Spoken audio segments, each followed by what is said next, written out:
alô você, vamos começar batendo pesado aí no quê? Mais um excludente de culpabilidade, ou seja, vai isentar o cara de pena. O que a gente vai pegar agora? O artigo 22, chamada coação irresistível ou a obediência hierárquica à ordem manifestamente não ilegal. A primeira coisa que eu quero trazer para vocês é o que significa um, o que significa o outro, dar os exemplos, jogar na árvore do crime para que você consiga acertar na finalidade, que é acertar as questões de concurso, tranquilo? Vamos primeiro na coação irresistível, olha só. O que diz o artigo 22 para você? Ele fala em primeiro plano na coação irresistível. Evandro, olha só. Coação irresistível. O que a coação irresistível em si ela exclui? Ela não exclui nada, tá? Aqui, o texto de lei, ele ficou vago, ele ficou vazio. Nas questões de concurso, se você não se atentar ao que é a coação irresistível, eles vão te arrebentar na prova. Vamos combinar o seguinte, se vier meramente coação irresistível, sempre a questão está errada. Por exemplo, é correto afirmar que a coação irresistível exclui o crime? Errado. É correto afirmar que a coação irresistível isenta de pena? Também está errado. Aí você falou, pô, Evandro, você acabou de falar que ela é isenta de pena? Calma, uma das formas de coação irresistível isenta de pena. O do 22, na verdade, ela fala da coação moral irresistível. Agora, existe também uma outra coação chamada coação física irresistível. Antes de começar a explicação, eu quero que você entenda que o artigo 22, ele trata, na verdade, da coação moral irresistível. Vamos ver a diferença de um para outro.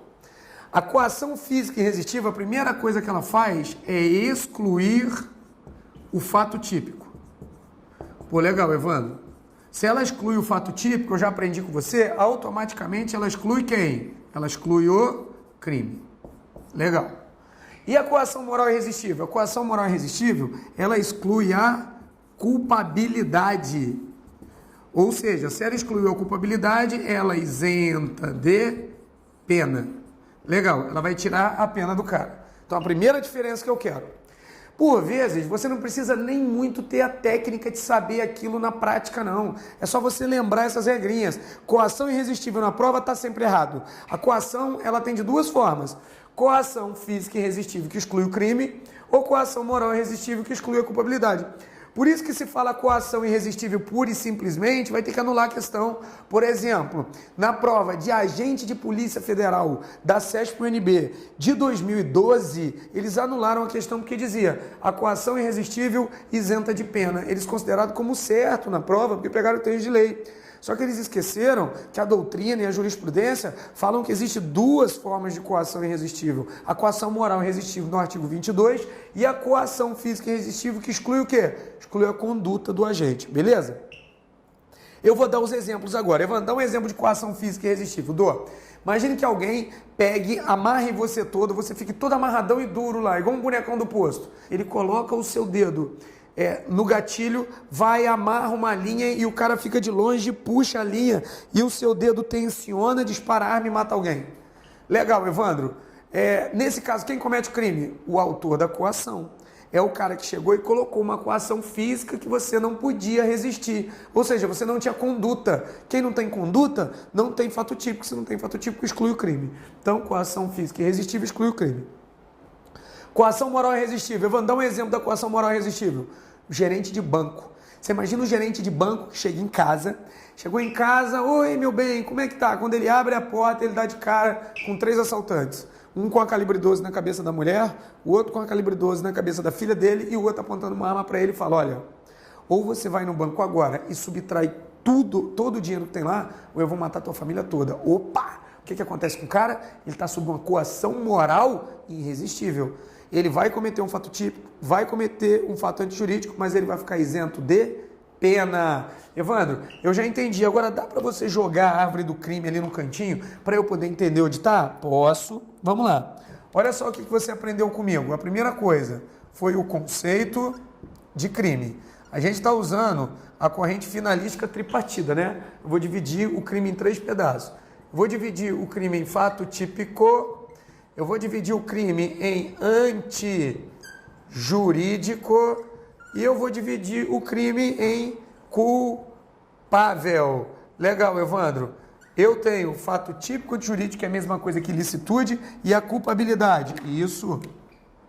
Eu pego o fato típico e divido ele em conduta, nexo, causal, tipicidade e o resultado. Somente nos crimes naturalísticos é que existe o resultado, tá?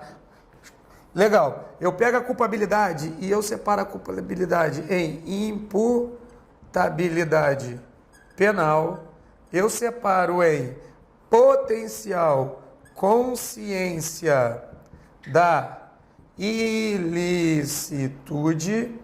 E eu separo também, agora, numa coisa que você vai conhecer agora, exigibilidade de conduta diversa. Ó, é joguinho, meu povo. Não tem muito o que falar, não. Para ser crime, tem que ser fato típico, mais antijurídico, mais culpável. Para que exista o fato típico, tem que ter a conduta, mais resultado, mais tipicidade. No caso dos crimes materiais, o resultado, tá? Para que tenha culpabilidade, tem que ter imputabilidade, mais potencial consciência da ilicitude, mais exigibilidade de conduta diversa. Se você tirar o primeiro ou tirar o segundo pedaço, eu já ensinei para você que você vai fazer o quê? Você vai excluir o crime. Não tem crime. Agora, se você tirar o terceiro pedacinho, o que você vai fazer com o cara? Você vai isentar de pena. Legal, isentar a pena. Evandro, você acaba de falar o primeiro instituto para mim aí, que é a chamada coação moral irresistível. Onde ela se situa? Meu povo, o gerente do banco está aqui, ó. Coação moral irresistível. Evandro, o que é a coação moral irresistível? Preste atenção. O terceiro quesito, o terceiro elemento da culpabilidade é a exigibilidade de conduta diversa. O Código Penal, para poder te punir, ele pelo menos ele pede que você tenha uma opção de agir de forma diferente. A pergunta é no senso comum de todas as pessoas, se você se incluir nela, teria como você agir de forma diferente se alguém apontasse uma arma para a cabeça da sua família? Você ia falar assim, não, Evandro, eu teria que fazer. Legal. O gerente do banco vai lá. Ele efetivamente fez um fato típico? Fez. Está escrito, subtrair coisa móvel à lei, artigo 155. Está lá, crime de furto. Legal. Ele teve conduta? Teve. Ele, quando ele foi lá, ele tinha dolo ou tinha... Na verdade, não é culpa, ele tinha dolo. Por que ele tinha dolo? Ele quis o resultado, ele foi para pegar o dinheiro. Legal. Era antijurídico? Tinha alguma coisa que tirava a antijuridicidade? Não. Ele não estava em estado de necessidade, não estava em legítima defesa, não estava em estrito cumprimento dever legal, nem no exercício regular do direito. Então tinha um e tinha um dois. Se tinha um e tinha um dois, não vai tirar o crime dele, não. Agora, vamos analisar a culpabilidade do cara. Ele era imputável? Você vai ver comigo a imputabilidade no artigo 26, tá? No artigo 26 diz que o cara ser imputável, ele tem que ter mais de 18 anos e ser mentalmente são, não ser completamente louco. O gerente de banco não era. Potencial consciência da ilicitude, ele sabia que aquilo era crime? Sabia, ele conhece o Código Penal.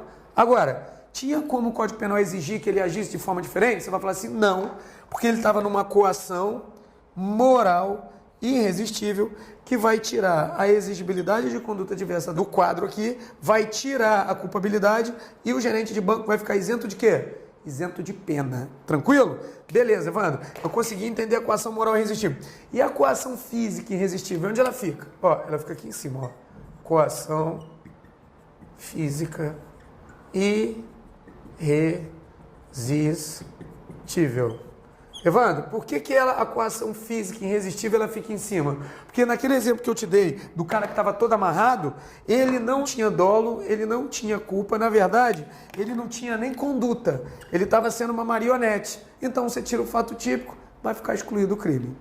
E a coação irresistível pura e simplesmente, ela está errada se cair na prova. Coação irresistível só, ela não faz sentido na tua prova, tranquilo? Então, olha, matamos aí a coação moral irresistível. E a coação física. O que a gente vai fazer agora? Vamos para o segundo tópico, que é chamado obediência hierárquica à ordem manifestamente não ilegal. A gente vai trabalhar agora a segunda parte, tá? Do artigo. O que eu trabalhei com você aqui? Trabalhei a primeira parte do artigo. Primeira parte. Agora eu vou trabalhar simplesmente a segunda parte do artigo.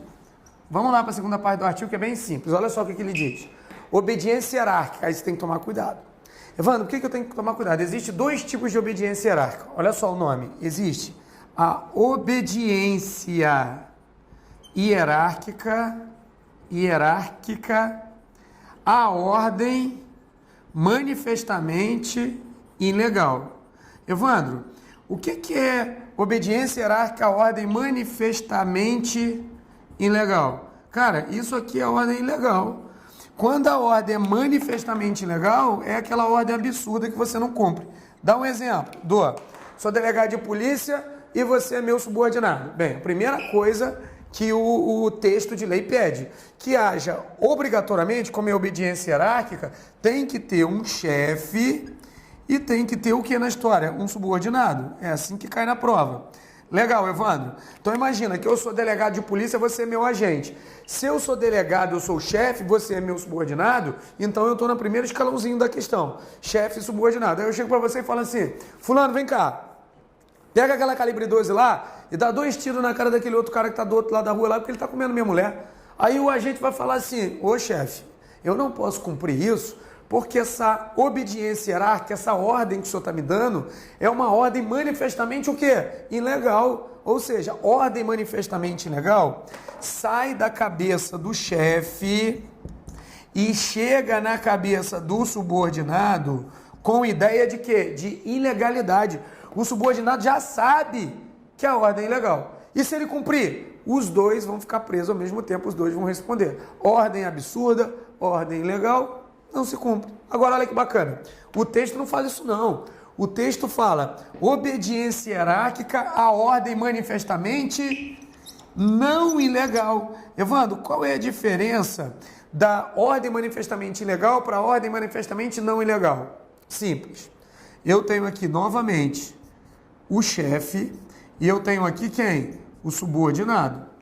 Legal, Evandro? Dá um exemplo. Nesse exemplo de ordem manifestamente não ilegal, sai da cabeça do chefe uma ordem ilegal e chega na cabeça do subordinado uma ordem com aparência de legalidade. Evandro, eu não consigo visualizar. Você me dá um exemplo? Dou. Sou o delegado de polícia, chego para você e falo, ô fulano, vai lá e prende o cara que tá passando do outro lado da rua lá. Aí você estudou pra caramba, você é o agente para falar, chefe, o negócio é o seguinte, estudei com o meu professor lá do Alfacom, com o Evandro, e ele diz que eu só posso prender o cara em 2 situações. Ou o cara está em flagrante delito ou por ordem escrita e fundamentada da autoridade judiciária. Esse termo que está no Código de Processo Penal e também na Constituição Federal. Eu não posso cercear o direito de ir e vir do cara sem as formalidades legais. Senão eu vou entrar na 4898 de 1965 e vou cometer um abuso de autoridade junto com o senhor. Aí o chefe fala, não filho, tem um mandado de prisão contra ele, só que está agarrado na gaveta, a gaveta não quer abrir, o cara vai fugir. Eu estou falando que você pode executar a ordem, porque o mandato está aqui, ela só não quer abrir. Corre enquanto eu arrombo a gaveta, senão o cara vai fugir. Saiu com ideia de ilegalidade da cabeça do chefe, porque ele mentiu, não existia mandado de prisão nenhum. Chegou na cabeça do subordinado com ideia de ilegalidade, porque ele achou que efetivamente tinha coisa lá. Ele foi e prendeu. Legal. O que eles acabam de cometer os dois juntos? O que eles cometeram? 4898 de 1965, chamado crime de abuso de autoridade. Cerceou o direito de ir e vir de alguém sem as formalidades legais. E eles podem cometer o crime, porque eles são o quê? Autoridades. Tranquilo até aí? Beleza. Evandro, então essa obediência hierárquica, a ordem manifestamente não ilegal, ela faz o quê? Olha só, vamos lá no quadro do crime. Olha o que ela faz. A obediência hierárquica, ela cai aqui.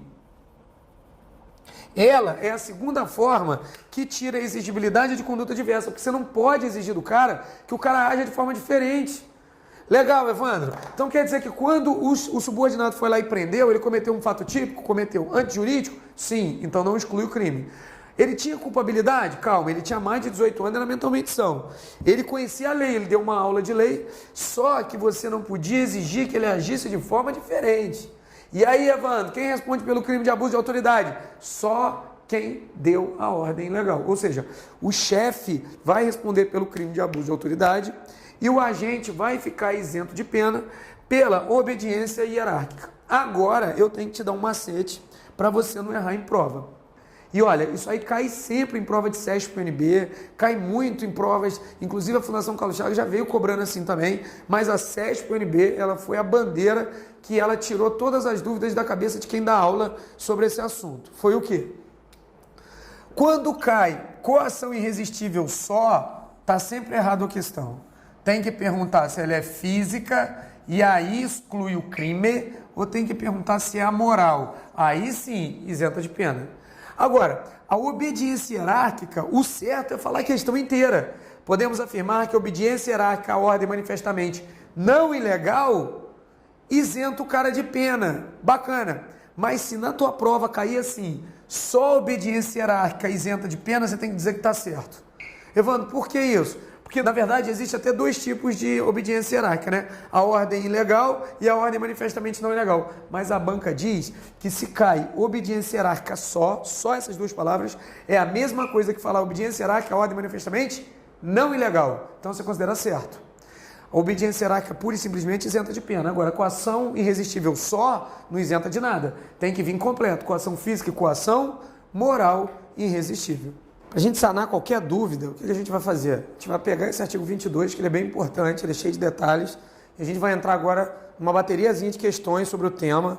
Na verdade, a gente vai bater pesado na parte da culpabilidade, que é a isenção de pena, e nos elementos dela. Logicamente, a gente vai completar, tá, pessoal?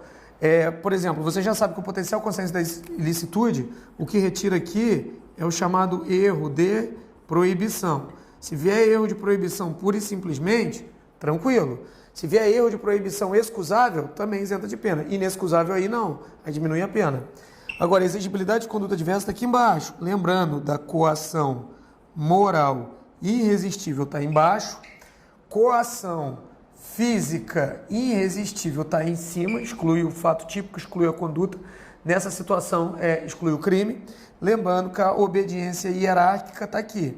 Lembra que eu te falei que a banca sempre faz a separação de coação irresistível. Coação irresistível pura e simplesmente não isenta de nada, não exclui nada. Tem que saber se é físico ou se é moral. Agora, a banca usa a palavrinha só obediência hierárquica, as duas juntas, ela usa como sinônimo de ordem manifestamente não ilegal. Então, se cair só obediência hierárquica, você fala que isenta de pena sim. Tranquilo? Vamos transformar isso que a gente estudou na realidade da tua prova em algumas questões. Acompanha comigo aí na tela a primeira questão. A coação moral irresistível e a obediência hierárquica não excluem a culpabilidade. Tá errado. Por que tá errado essa questão? Você já viu como é que a banca cobrou ela? Se você tirasse o não, a questão estava certa. A banca trouxe exatamente o que eu te falei. Ela trouxe a coação moral irresistível e a obediência hierárquica. Ela não falou obediência hierárquica à ordem manifestamente não ilegal na prova. Ela não falou isso.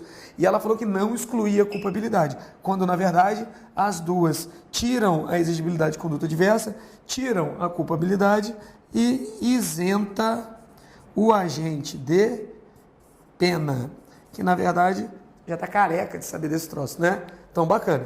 Vamos de novo, que é assim que faz. Fortalecendo, fortalecendo, fortalecendo, que a gente chega na aprovação.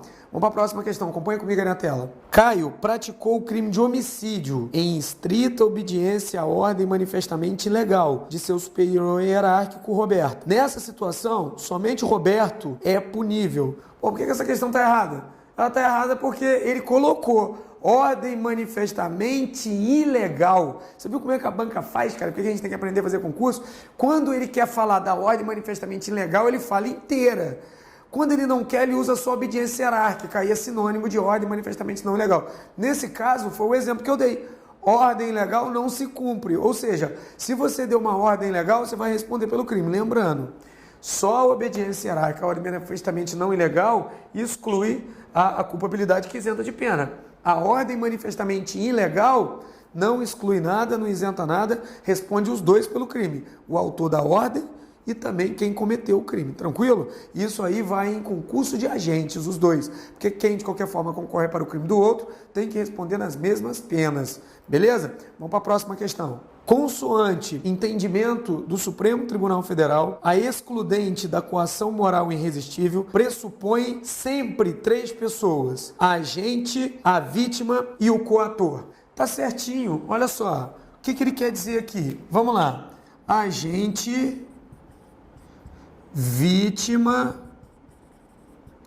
e o coator. Vamos lá. É só você pegar o exemplo. Não tem o gerente do banco? Tem. Quem é o gerente do banco? É o agente que foi lá no banco que vai ter isenção de pena. Quem é a vítima? É a filha e a mulher do gerente do banco que ficou com a arma na cabeça. Quem é o coator? É o cara que está apontando a arma na cabeça. Quem responde pelo crime? O coautor. Quem fica isento de pena? O agente, que vai e comete o fato sob coação moral irresistível. E a vítima é a pessoa que está enclausulada lá no exemplo que eu te dei. Legal, isso é decisão de quem? Do STF. Beleza. Então quer dizer, Evandro, que o STF decidiu que para existir a coação moral irresistível tem que ter 3 elementos. Agente, vítima e coator? Isso. E no exemplo que você me deu, o agente é o cara que está sob a coação. É o cara que vai no banco. É o gerente do banco. A vítima é a família dele que está com a arma na cabeça. E o coator é quem está apontando a arma. Esse aqui que vai responder pelo crime. O coator. Agente isento de pena. Tranquilo? A vítima só figura para poder compor efetivamente que existe a coação moral irresistível na esfera da estrutura. Tranquilo? Vamos aí para a próxima questão. 3 pessoas foram envolvidas em um crime. O coator, o coagido e a vítima. Nessa situação, existem as pessoas necessárias para caracterizar a coação irresistível. Tranquilo, você vê que você responde uma e a gente vai para frente. Para ter agente, vítima e coator, obrigatoriamente, para compor a coação moral irresistível. Decisão do quê? Do STF. Você já reparou que uma questão citou que a decisão é do STF e a outra não mencionou nada, mas estava certo? Legal. Então essa questão está o quê? Certinha, precisa ter os 3 elementos. Vamos para a próxima. A coação física e a coação moral irresistível afastam a própria ação, não respondendo um agente pelo crime. Em tais casos, responderá pelo crime o coator. Está errada essa questão por quê? Evandro, tá errado, até eu tô vendo, você não precisa nem explicar. Ele falou que a coação física irresistível e a coação moral irresistível tiram a própria conduta do cara, então, naturalmente, tá falando que exclui o crime, tá errado. A coação física realmente tira a conduta do cara. Agora, a coação moral irresistível tira a culpabilidade isenta de pena. 2 coisas totalmente diferentes. Vou repetir.